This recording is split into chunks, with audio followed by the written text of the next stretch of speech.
সীমান্তে মানুষ মারা যাচ্ছে, আমরা জাতীয় সঙ্গীত নিয়ে কামড়াকামড়ি করছি, মারামারি করে বিভক্ত হচ্ছি নিজেরা। এই খুনি ফ্যাসিস্ট হাসিনাকে আশ্রয় দেওয়ার ফলে এই ভারত এবং বাংলাদেশ দুই দেশের সম্পর্কে একটি উত্তেজনা তৈরি হচ্ছে। সরকারের কাছে আবেদন করব একটি সাম্যভিত্তিক পররাষ্ট্রনীতি তৈরি করে ভারতকে বাধ্য করতে হবে এই সীমান্ত হত্যা বন্ধ করার জন্য। আজকে আমাদের প্রোগ্রাম ছিল সীমান্তে যেই স্বর্ণা দাস নামে যেই মেয়েটি খুন হয়েছে বিএসএফের হাতে, এবং এ যাবৎকালে সীমান্তে যেই হাজার হাজার বাংলাদেশি খুন হয়েছে, আমরা সেই হত্যাকাণ্ডগুলোর বিচার চাই।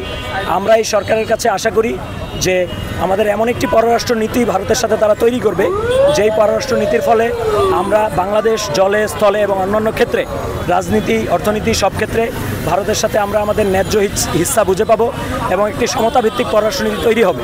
এবং সীমান্ত হত্যা অবিলম্বে বন্ধ করতে হবে, এবং ইতিপূর্বে যে সীমান্ত হত্যাকাণ্ডগুলি ঘটেছে সেগুলি অবশ্যই আন্তর্জাতিক আদালতে এটাকে তুলতে হবে এবং ভারতকে বাধ্য করতে হবে এই সীমান্ত হত্যা বন্ধ করার জন্য। এটাই আমাদের আজকের এই প্রোগ্রামের মূল বক্তব্য ছিল।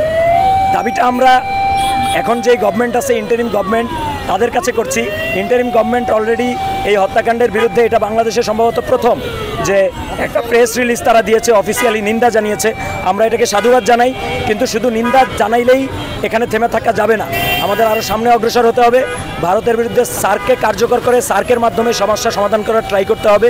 আমরা মনে করি ভারত গত 15 বছরে আওয়ামী লীগ সরকার, ফ্যাসিস্ট আওয়ামী লীগ সরকার ভারতের সাথে যেই পররাষ্ট্র নীতিটি তৈরি করেছে, এটি একটি নতজানু এবং একটি খুবই অকার্যকর একটি পররাষ্ট্রনীতি, যেই পররাষ্ট্রনীতির ফলে বাংলাদেশ ভারতের কার্যত কলোনিতে পরিণত হয়েছে।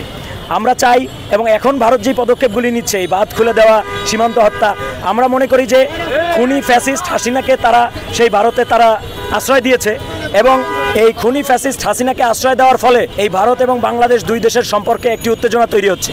আমরা ভারত সরকার এবং ভারতের জনগণের কাছে আবেদন জানাবো যে এই খুনি এবং ফ্যাসিস্ট হাসিনাকে আপনারা আপনাদের ট্যাক্সের টাকায় আর পুষবেন না। সেখানে এই খুনি হাসিনার বিচার হওয়া দরকার।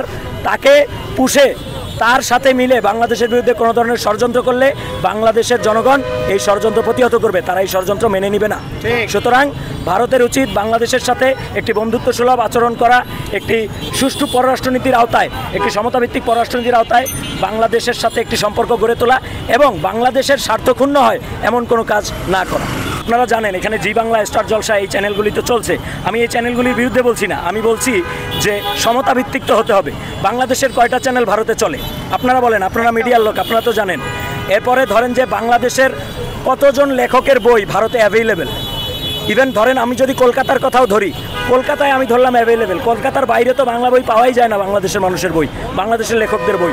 তাহলে বাংলাদেশের লেখকরা কি ভাবছে, বাংলাদেশের মানুষের সংস্কৃতিটা কি, এটা যদি ভারত না জানে না বুঝে, তাহলে কিভাবে সে আমাদের সাথে প্রতিবেশী সুলভ আচরণ করবে? সুতরাং অবশ্যই তাদের এটা বোঝা উচিত, এটা জানা উচিত। সরকারের কাছে আবেদন করব একটি সাম্যভিত্তিক পররাষ্ট্রনীতি তৈরি করা। সেটার আওতায় অনেক কিছু আসবে, সেটার আওতায় কালচার আসবে, রাজনীতি আসবে, অর্থনীতি আসবে, এবং এই গভর্নমেন্ট এখন নতুন গভর্নমেন্ট এখানে বসেছে, তার সামনে অনেক কাজ।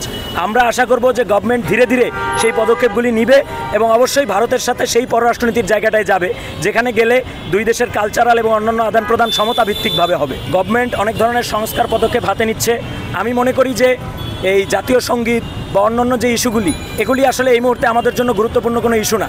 জাতীয় সঙ্গীত সংস্কার করা হবে কি হবে না, তারপরে জাতীয় পতাকা পাল্টানো হবে কি হবে না, এই বিতর্কগুলি আমি মনে করি মানুষের মধ্যে বিভেদ তৈরি করছে। এই ব্যাপারে যদি কোনো পদক্ষেপ নিতে হয় সেটা গভর্নমেন্ট পদক্ষেপ নেবে। আমরা আমাদের এখান থেকে, আমাদের সামনে অনেক জরুরি ইস্যু আছে।